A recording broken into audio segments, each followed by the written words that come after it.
ஓம் ஸ்ரீ ஞான தண்டாயுதபாணியே போற்றி போற்றி. அன்பு எனும் ஆன்ம ஆற்றல்களால் இயங்கிக் கொண்டிருக்கும் ஒவ்வொரு மானுடரும் உணர்ந்து ஏற்க வேண்டிய சத்தியங்கள் பல உண்டு.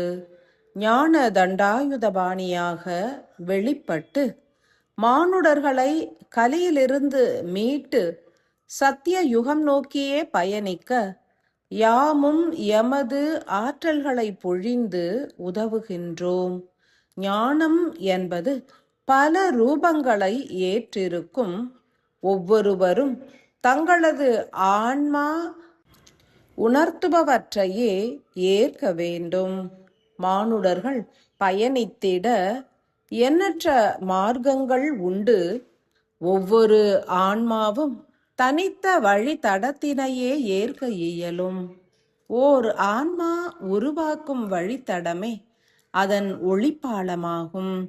ஒவ்வொரு ஆன்மாவும் உருவாக்கும் வழித்தடத்தினில் தனித்து பயணித்தால் மாத்திரமே முக்தி கிட்டும். விடுதலை என்பது ஒவ்வொரு ஆன்மாவிற்கும் தனித்து கிட்டுகின்ற ஓர் உன்னத நிலையாகும். உயர்குலத்து ஆன்மாக்களின் ஒளிப்பாலத்தினில் மாத்திரமே ஓர் மானுட ஆன்மாவினால் இணைந்திட இயலும். மூலாதாரம் என்பதே ஒளிப்பாலத்தின் ஆதார நிலையாகும். மூலாதார சக்கரத்தினை தூய்மையுறுத்துவது என்பது அதன் வழித்தடமாகிய ஒளிப்பாலத்தினை தூய்மையுறுத்துவதற்கு ஒப்பான செயலாகும். வறண்டு நிற்கும் நதியானது நீரினை பெற்றுவிட்டால் பிரவாகம் கண்டிடும். அதனை போன்றே மூலாதார சக்கரத்திற்கு ஆற்றல்களை அருள வேண்டும் எனில் சகசிராரா முதல் மூலாதாரம் வரை உள்ள வழித்தடத்தினை தூய்மையுறுத்த வேண்டும். மூலாதாரத்தினை சீரமைப்பது எனில் அதற்குரித்தான ஆற்றல்களை சீராய் பயணிக்க அனுமதிப்பது என்றே பொருள்படும். பிரபஞ்சம் அருள்கின்ற உன்னத ஆகாய மூலக்கூறுகளை மூலாதாரத்தில் சேமித்திடல் வேண்டும். சேமிக்கப்படும் ஆற்றல்கள் மீண்டும் பிரபஞ்சத்திற்கே செலுத்தப்படல் வேண்டும். ஒரு மனிதன் பல பிறவிகளை ஏற்று இயங்குகின்ற தருணத்தில் தனது இறுதி பிறவியில் தான் பல பிறவிகளாய் ஏற்றிட்ட ஆகாய மூலக்கூறுகளை மீண்டும் பிரபஞ்சத்தினிடமே சமர்ப்பிக்க வேண்டும். எனில் வழித்தடம் தூய்மை அடைய வேண்டும். மூலாதாரத்தில் உயிராற்றல்கள் பூரணமாய் பெருகினால் உடல் பொலிவடையும், ஞானம் மலரும், புறவாழ்வும் பூரணத்துவமடையும். எனினும் வழித்தடம் எனும் சூட்சம சுழுமுனை நரம்பிழை நாடிகள் பூரண வளர்ச்சியுற்றால் மாத்திரமே அனைத்தும் சாத்தியமாகும். ஆதி மூல கணபதியாரின் ஆற்றல்கள் யாவும் மானுடர்களின் மூலாதார ஆற்றல்கள் பொலிவுறவே அருளப்படுகின்றது. எனில் அதற்கான மூல காரணம் யாது? பிரம்ம நாடி, விஷ்ணு நாடி எனும் இருவேறு சுவாச நாடிகளின் உள் ஏற்கப்படும் பிராண காற்றானது சிவநாடியின் மூலம் உயிர் சக்தியோடு கலப்புறுகின்றது. ஆழ்ந்த சுவாசத்தின் மூலம் உட்புகும் உயரிய ஆகாய மூலக்கூறுகள் யாவும் உயிரினிடத்தில் சமர்ப்பணம் புரியப்படல் வேண்டும்.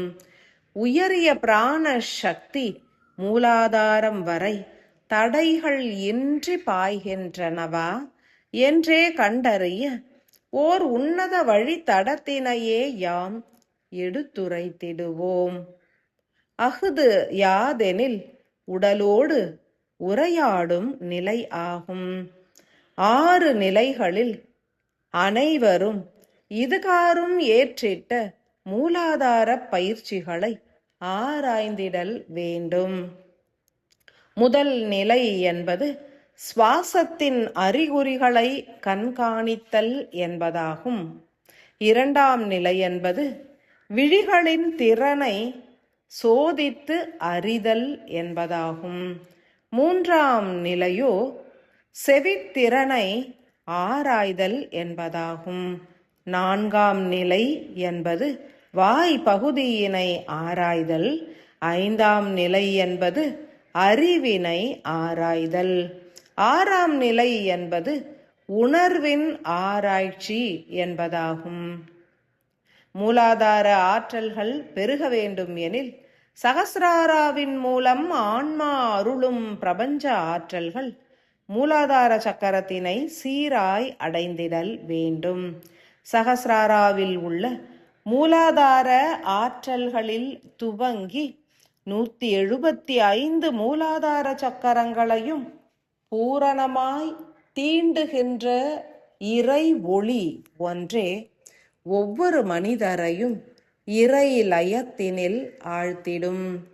எனில் சுவாசிக்கும் காற்றானது மூலாதாரம் வரை பரவி உட்செல்வதனை பூரணமாய் கண்காணித்து உணர வேண்டும். தொடர் செயலாய் மூலாதார பயிற்சிகளை ஏற்போர் யாவரும் உங்களது சுவாசமானது மூலாதாரம் வரை சீராய் மென்மையாய் பயணிப்பதனை உணர்ந்து தெளிவுற வேண்டும். உட்செல்லும் காற்றானது பல நொடி பொழுதுகளுக்கு தீர்க்கமாகவும் மென்மையாகவும் மெல்லென உட்சென்று மூலாதார பகுதியினை குளிர்ச்சியுற செய்வதனை உணர வேண்டும். இரண்டாம் நிலை என்பது விழிகளை சார்ந்தது.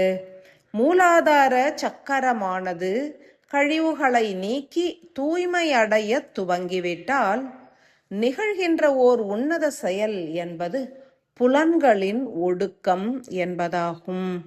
எனில் விழிகள் இரண்டும் பல தருணங்களில் இமைகளால் மறைக்கப்பட்டு உள்முகமாய் பயணிப்பதனை உணரலாம். புற காட்சிகளை கண்டுணர்வதனை தவிர்த்து அமைதியாய் விழிகள் மூடி மனம் ஒடுங்குவதும் ஓர் உன்னத அறிகுறியாகும். மூன்றாம் நிலை என்பது புறச்செவிகள் ஓய்வு நிலைகளை உவந்து ஏற்பது எனும் நிலையாகும். தேவையற்ற ஓசைகளை செவிமடுக்காது தவிர்க்கும் நிலைகள் இயற்கையாய் உருவாகும். நான்காம் நிலை என்பதும் அவ்விதமே ஒடுக்கத்தினை வெளிப்படுத்தும் நிலையாகும். ஏற்கும் உணவுகள் சாத்வீகமாய் உருமாறிவிடும்.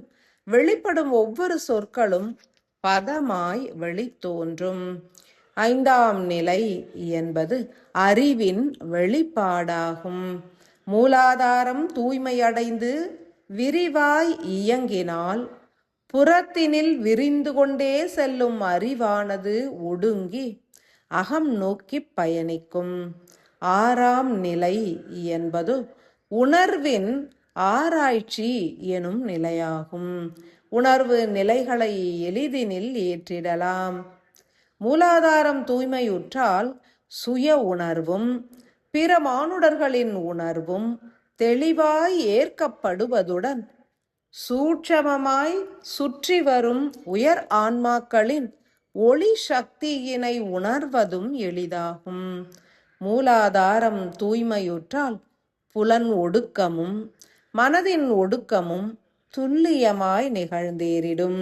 மூலாதார சக்கரத்தினை தூண்டி அதிவீரியமாய் இயங்கச் செய்திடவும் உன்னதமான பயிற்சிகள் உண்டு. அவற்றினையும் உணர்ந்து ஏற்கும் காலமும் உதித்திடும். நன்மைகளும் பெருகிடும். ஸ்ரீ ஞான தண்டாயுதபாணியின் பேராசிகள்.